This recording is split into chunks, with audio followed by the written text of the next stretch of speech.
Bonjour Nicolas Dupont-Aignan, vous êtes Bonjour madame. Député de l'Essonne, président de Debout la France, et vous allez donc participer cet après-midi à ce débat sans vote qui va avoir lieu à l'Assemblée ainsi qu'au Sénat sur l'accueil des réfugiés en France. Alors vous défendez une ligne assez radicale, si je puis dire, c'est-à-dire que vous allez défendre cet après-midi la fermeture des frontières. Le retour des frontières nationales, le contrôle des frontières nationales. En vérité, aujourd'hui, le système Schengen explose sous nos yeux parce qu'il ne marche pas. Et les pays comme l'Angleterre, qui contrôlent leurs frontières, fonctionnent beaucoup mieux que ceux comme l'Allemagne, la France et les autres, qui avaient abandonné cette mission essentielle d'un État. D'ailleurs, vous pouvez faire marcher le droit d'asile que si vous êtes capable de savoir qui relève du droit d'asile. Et donc si vous contrôlez votre frontière, c'est du bon sens. Simplement, on a vécu 15 ans avec un système ingérable qui aboutit au chaos migratoire d'aujourd'hui et à l'appel d'air de malheureux qui quittent leur pays où ils devraient pouvoir vivre en paix et en sécurité.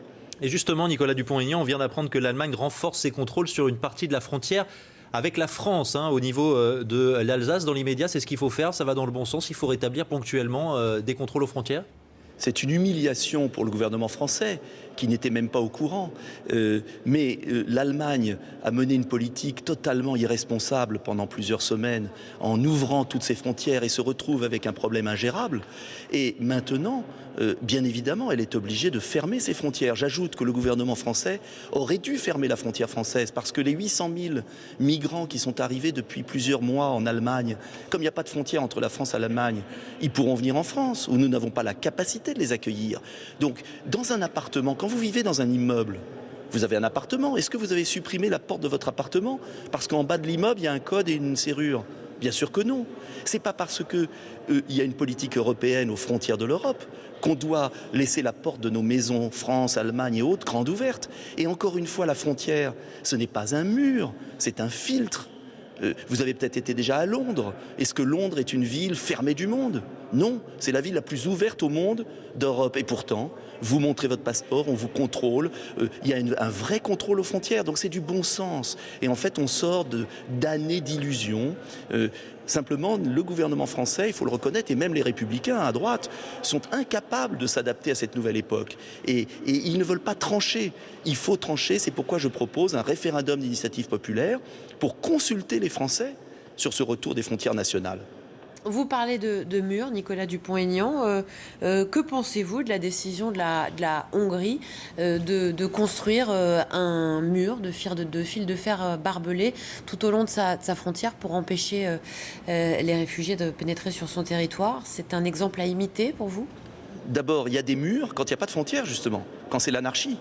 Et la Hongrie, elle est aux portes de l'Europe, et comme l'Allemagne fait n'importe quoi, comme tous les pays d'Europe font n'importe quoi, elle est bien obligée à un moment d'agir. J'ajoute que quand c'est la Hongrie, on dit que c'est mal, mais le gouvernement français, j'ai montré les photos ce matin à des journalistes, construit un mur le long du port de Calais avec des barbelés, avec des crédits anglais, pour garder la frontière anglaise. Je remarque que l'Espagne a construit dans son enclave au Maroc un mur qui a permis de réduire les migrations par l'Espagne. Donc la vraie question, c'est bien sûr de se protéger, parce que l'Europe ne peut pas accueillir des millions de migrants. Mais l'autre question fondamentale, c'est l'aide au développement.